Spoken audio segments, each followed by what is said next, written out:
The Man After Divorce. When Jamie Dornan fell from the shine, London in December always smells of dew and wet leaves. The street lights cast a shimmering shadow on the road, reflecting the silhouette of a man walking slowly, his hands stuffed deep into the pockets of his long coat. His face is thinner, his beard is sparse, his eyes are sunken as if he has been up many sleepless nights. It is Jamie Dornan, the man who once moved millions of viewers around the world with just one look. But today, there are no cameras, no directors, no cheers. Only the sound of light rain on the eaves and the sound of his lonely footsteps. Not long ago, the press reported that he and Amelia Warner, the woman who has accompanied him for more than a decade, officially divorced. Sensational headlines appeared everywhere. Jamie Dornan and Amelia Warner, a Hollywood love story ends.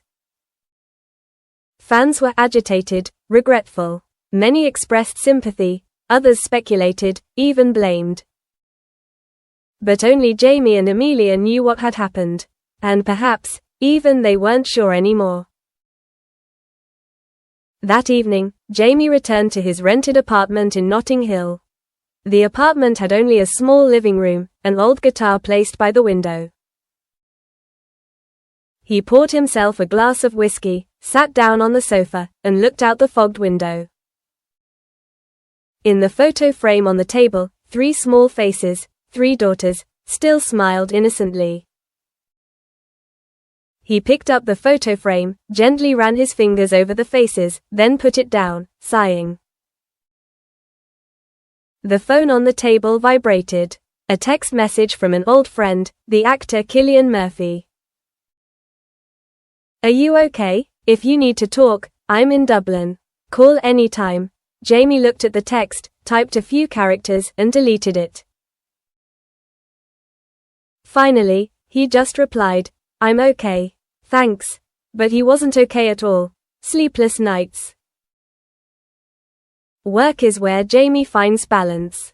After the success of The Fall in Belfast, he accepted a small independent project in Ireland, a film about a middle-aged man who loses his way after his wife dies.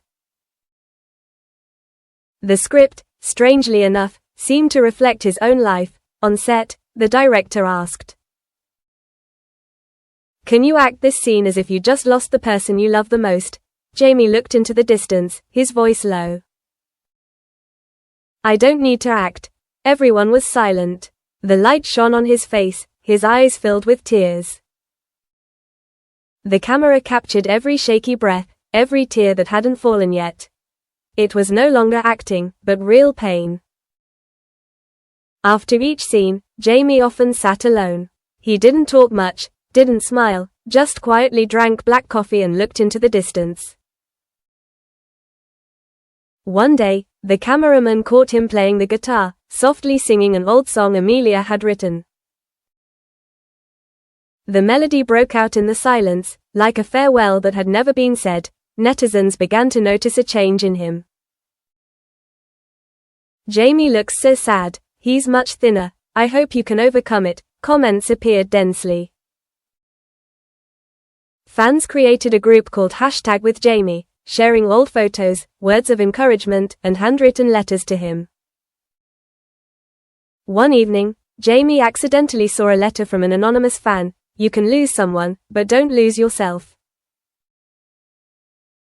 We love you not just because you are Jamie Dornan of the screen, but because you are a real person, who dares to be hurt and dares to stand up." He read the letter over and over again. For the first time in months, he smiled. A very small, but real smile. The light returns. Spring comes. In the Irish countryside, where the crew was filming the final scenes, the green field stretched to the horizon. The wind caressed his hair, carrying the scent of new earth. After filming, Jamie went to the riverbank, took off his shoes, and let his bare feet touch the cold water. He sat down, looking at his reflection. The sadness was still there, but it was no longer as intense as before. A voice rang out behind him. "Have you ever thought that every ending is just a way to start again?" It was Lena, the young camerawoman in the crew. She was quiet, but her eyes were gentle. Jamie smiled. I used to think so, but now I just want to forget. Forget for what? The pain is also a part of you.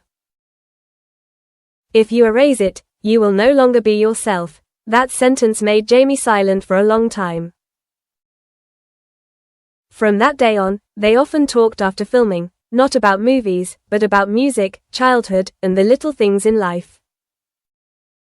One afternoon, Lena handed him a piece of paper. Can you write down what scares you the most right now? Jamie picked up the pen, hesitated, and wrote, I'm afraid I won't know how to love anymore. Lena looked at him, smiled. Then let's learn from the beginning, rising from the ashes. A year after the divorce, the independent film Jamie participated in premiered at the Toronto Film Festival. When he appeared on the red carpet, he wore a black suit, looking calm. The press called his name, hundreds of flashbulbs flashed. He smiled, a small but confident smile. The reporter asked, Jamie, is this film your way of talking about yourself after a difficult period? He thought for a few seconds and replied, I think everyone has their own ordeal with the trouble. The important thing is, I enjoy it. I'm just a man learning to forgive himself. The answer silenced the room for a few seconds. Then the applause rang out. When the film ended, he stood up. They didn't specify how to publish it, but chose his main performance. Online, the hashtag Jamie Strong went viral. Fans wrote, we no longer found a man who had deteriorated, but found a heart that had healed. After the screening, Jamie returned to the hotel. He opened the balcony door, looked at the starry sky of Toronto that night. His phone vibrated, a message from Amelia. Congratulations. The kids watched the trailer and said Dad was great. I think so too. Jamie looked at the screen, now he ran away gently. He was typing again. Thank you.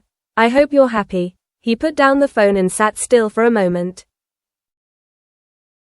Then he turned on his guitar and sang Amelia's old song again, but this time his voice was warm and gentle, like a thank you to life for giving him all the mixed feelings of hope. Outside, the city lights shone on his eyes, no longer dark, but reflecting a new light.